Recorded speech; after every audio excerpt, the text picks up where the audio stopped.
Hi అండి, welcome to Ravuri's kitchen. ఈరోజు మీకు నేను చీజీ వెజ్ ఆమ్లెట్ చూపించబోతున్నాను. ఇది డైట్ చేసే వాళ్ళు మార్నింగ్ బ్రేక్ఫాస్ట్గా తినొచ్చు. డైట్ చేసే వాళ్ళే కాదండి, ఎవరైనా బ్రేక్ఫాస్ట్గా కానీ ఈవినింగ్ స్నాక్స్గా కానీ తినొచ్చు.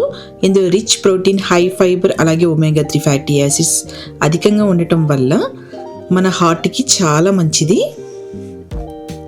ఇన్ని బెనిఫిట్స్ ఉన్న ఈ రెసిపీని మీరు కూడా తప్పకుండా ట్రై చేయండి. ఇప్పుడు ఎలా చేయాలో చూసేద్దాం.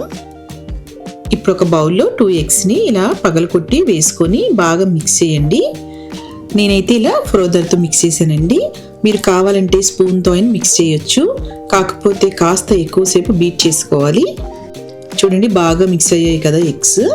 ఇప్పుడు ఇందులోకి ఒక చిన్న కప్పు ఉల్లిపాయ ముక్కలు సన్నగా తరిగినవి వేసుకోండి.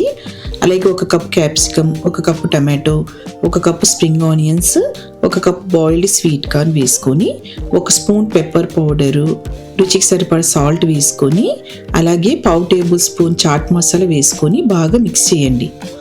ఇలా మిక్స్ చేసుకున్న బౌల్ని పక్కన పెట్టేసి స్టవ్ పైన ప్యాన్ పెట్టి ప్యాన్ హీట్ అయ్యాక 2 టేబుల్ స్పూన్ ఆయిల్ వేసుకోండి. ఆయిల్ బదులు మీరు బటర్ని కూడా వేసుకోవచ్చు. ఇప్పుడు ఆయిల్ హీట్ అయ్యాక మనం ముందుగానే వెజిటేబుల్స్, ఎగ్స్ మిక్స్ చేసుకొని పెట్టుకున్నాం కదా, అది మొత్తం వేసేయండి.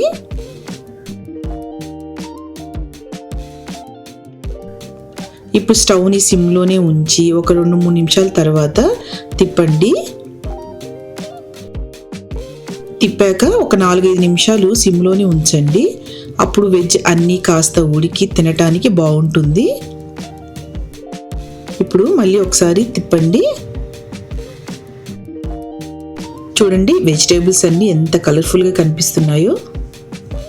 ఇప్పుడు చీజ్ ముక్కల్ని వేసి కొద్దిగా కొత్తిమీర చల్లి ఆమ్లెట్ని ఫోల్డ్ చేయండి.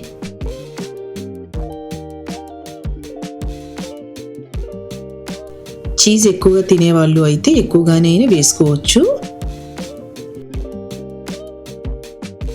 ఇప్పుడు ఇంకో వైపు కూడా తిప్పేసి ఒక 2 నిమిషాలు ఉంచండి.